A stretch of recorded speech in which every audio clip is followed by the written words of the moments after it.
and welcome back to my channel. So, kumusta naman kayo guys? Ayan, so tignan natin guys kanino bang love reading yung masasagap natin. So, bago tayo guys mag-start, maraming salamat po pala sa walang sawang pagsubaybay sa ating mga reading and sa mga nagtatanong kung paano po magpa-private reading, ay iwan ko na lang po yung link sa atin pong description box below. Ayan, so maraming salamat guys sa mga nag-a-avail. And ayan, sa ating mga matagal ng taga-subaybay na hindi talaga nag-i-skip ng ads, maraming salamat. Kasi guys, malaking tulong po talaga sa akin.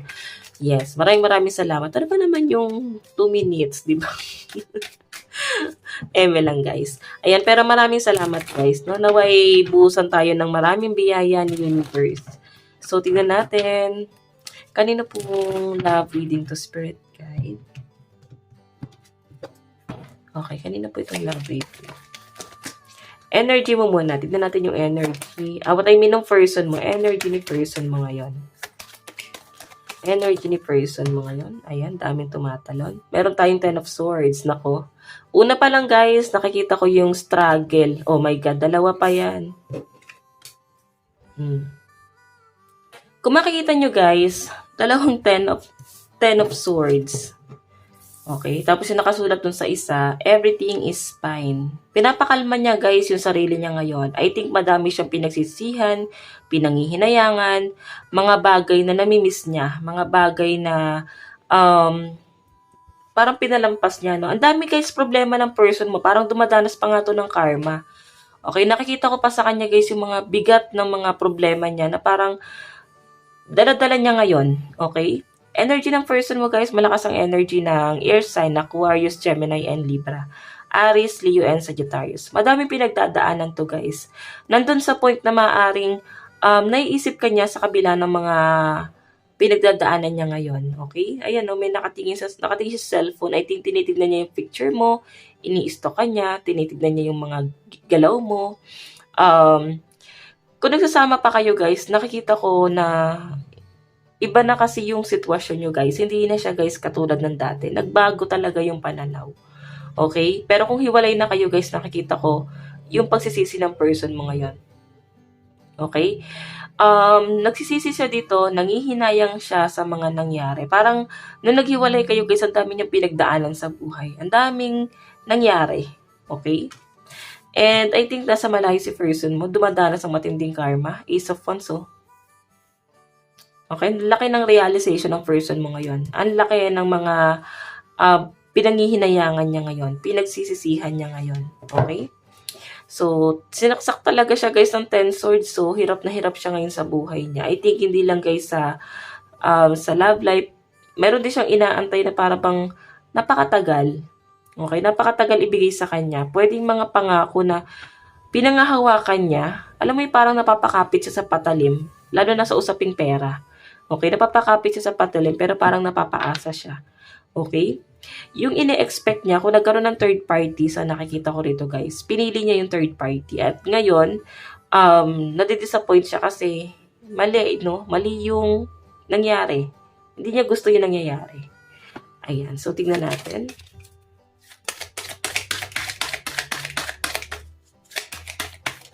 Okay. So guys, meron tayong dahang man. Naku, nai-stuck si person mo ngayon. Di siya makaalis. Parang di siya makagalaw.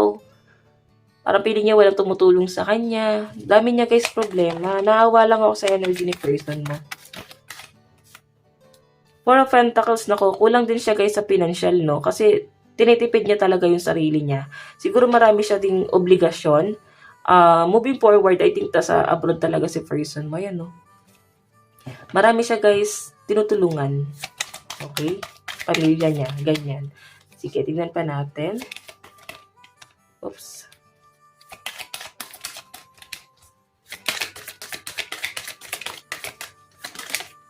So guys, meron tayong 6 of Pentacles. So sa nakikita ko rito guys, humihingi rin siya ng tulong sa mga kamag-anak niya. Parang meron siya guys sakit eh. Yun ang nakikita ko rito.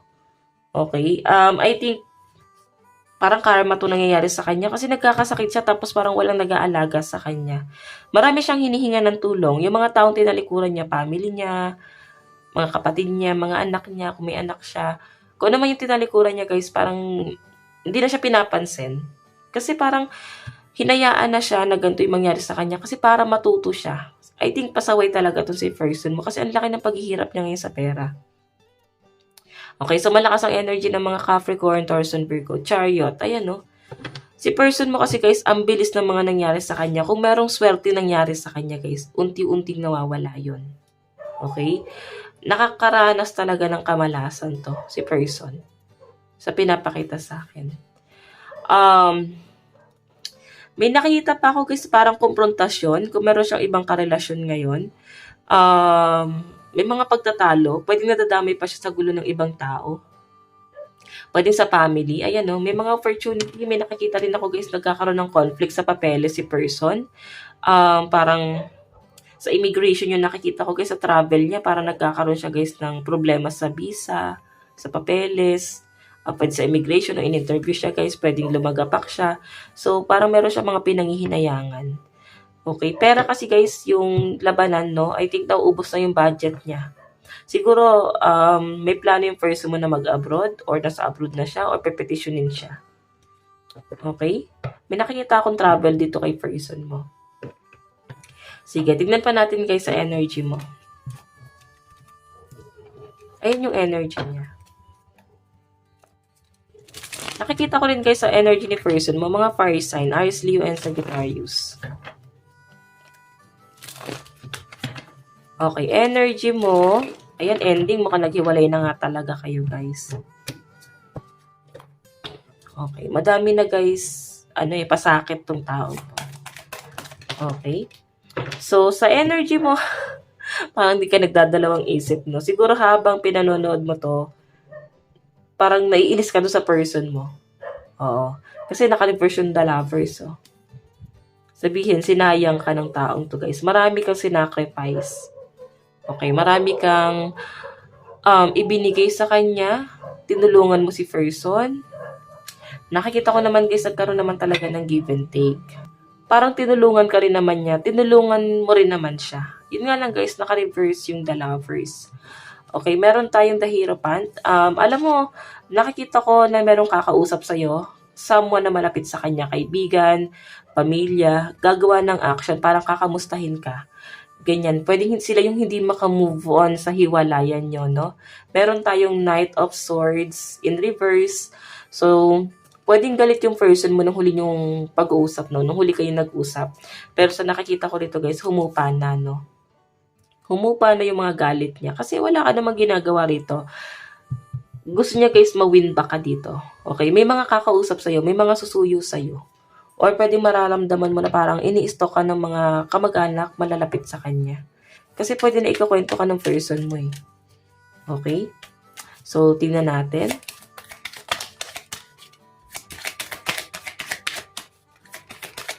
Energy mo ngayon sa relationship mo. Sa side mo guys, malakas ang mga air sign, Aquarius, Gemini, and Libra. Tingnan pa natin. Oops. So guys, meron tayong 9 of Pentacles and 10 of Cups. 10 kasi guys is family, no? 10 of Pentacles and 10 of Cups. So I think mas nakapokus ka ngayon sa family. Kung may family kayo guys ng person mo. So nakikita ko, nagkulang siya at ikaw yung pumupunan, no? Pinupunan mo yung mga kakulangan ng person mo sa pamilya nyo. Ikaw yung nagsasacrifice, ikaw yung nagpo-provide, kahit hindi ka na humingi ng tulong sa kanya. Okay? Yung mga single mom, single dad dito. So, meron tayo guys, 5 of Swords. Alam mo kahit nasa malayo ka na guys, parang nadadamay ka pa sa gulo ng person mo. Ayan ang nakikita ko rito. Parang ikaw pa yung biniblame niya rito. Nararamdaman mo yan, no? Alam mo, kailangan mong ialis yung sitwasyon mo dito. Kasi nandun pa rin sa point na nagkakaroon ka pa rin ng care sa person mo. Kahit sabihin mo wala na, kinalimutan mo na, ganito, ganyan.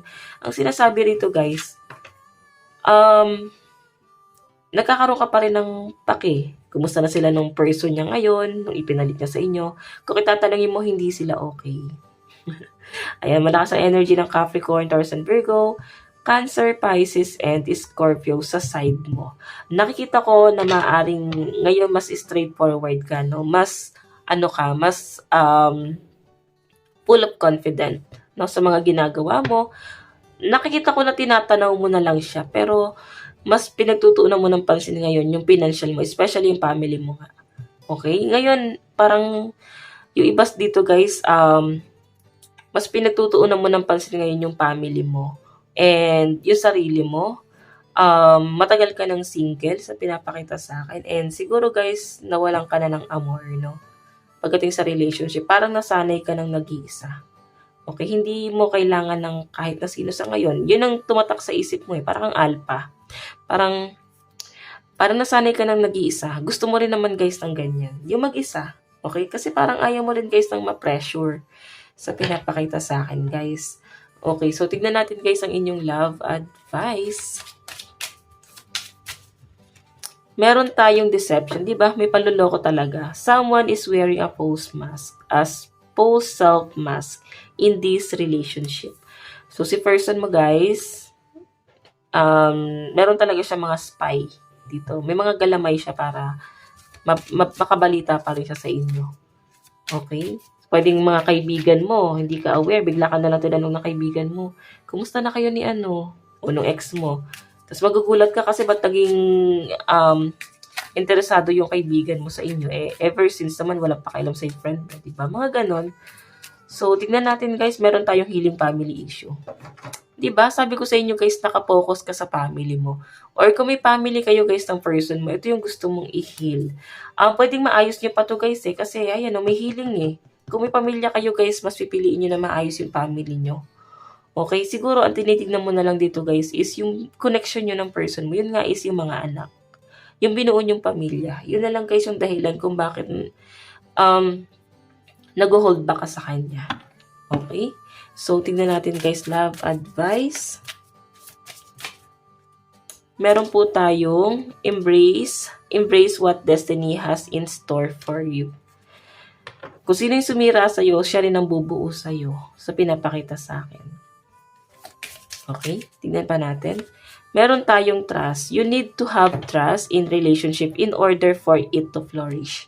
So, yan nga guys, magtiwala ka sa connection nyo ng person mo, sa pagsasama nyo, or pwedeng kukunin niya ulit yung tiwala mo. Okay, kukunin niya ulit guys yung loob mo sa pinapakita sa akin. Power of love. Naglalagablab guys. Ayan o.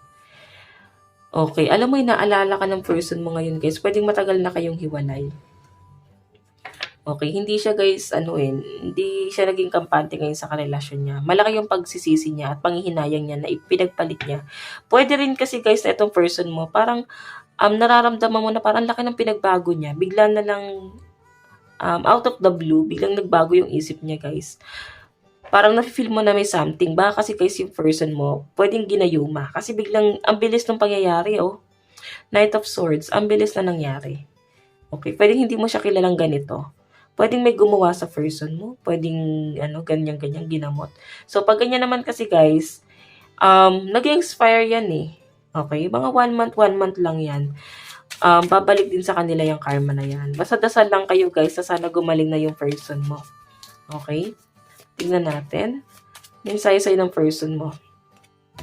I can't stop thinking about you. Oh, diba? Naalala nyo guys yung sinabi ko sa inyo guys. Saan ba yan? Hanapin lang natin guys. So, ayan. Baka kasi nasa malayo. Everything is fine. 10 of Swords. Energy ng person mo. Okay, ayan o. Iniisip-isip ka guys. I can't stop thinking about you. Ito yung pinagdadaanan niya ngayon guys. Gusto kanya ulit guys, mapabalik, no? Gusto niya ulit bumalik ka sa kanya. Gusto niya ulit na maging maayos kayo ulit. I know, everything is fine. Gusto niya ulit maging kalmado, maging kampante. Nagsisisi siya eh. Hindi niya lang alam kung paano ayusin yung relasyon niya sa'yo. Pero hindi niya guys alam kung bakit hindi ka mawala sa isip niya. I know, I can't stop thinking about you. Mahal na mahal ka kasi nitong taong to guys ngayon. Ngayon kanya guys na-appreciate.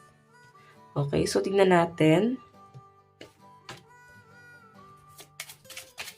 Tingnan natin. Ayusin ko lang to guys. No?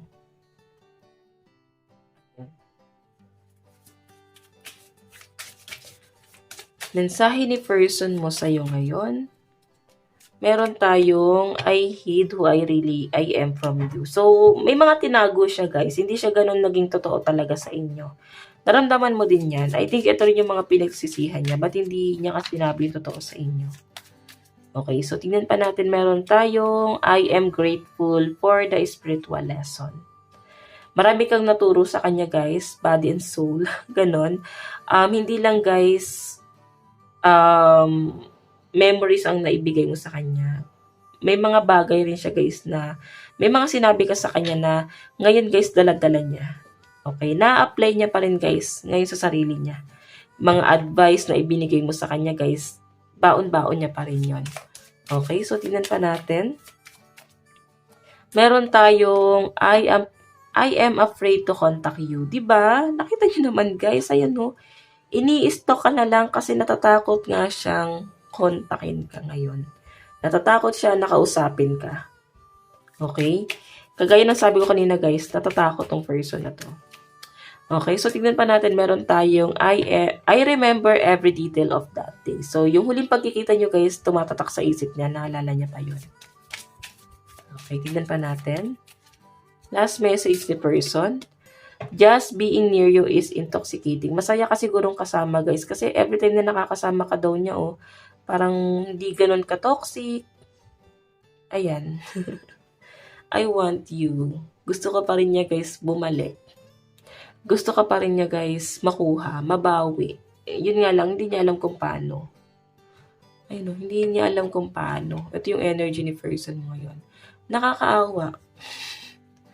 Ayan o. Parang ganda gawing thumbnail nito guys. Ayan. Nakakaawa si person. Ay, nakalagay pa dito, I want to feel that way again. Gusto niya ulit ma-feel yung presensya mo. Namimiss niya yun guys. Hindi niya guys na-experience sa karelasyon niya. Yung ipinalit niya sa inyo. Hindi niya na-experience sa pinili niya. I think mas naging worse yung buhay niya ron. Naghirap talaga siya, pati sa financial. Okay? So guys, ayan, malakas ang air sign dito sa side mo eh. Aquarius, Gemini, and Libra. Capricorn, Taurus, and Virgo. Cancer, Pisces, Scorpio. Lahat naman guys, pati Earth's fire sign, Aries, Leo, and Sagittarius. So guys, ito lang naman po ang inyong love reading. Hanggang sa muli. God bless and love you all. Love and lights.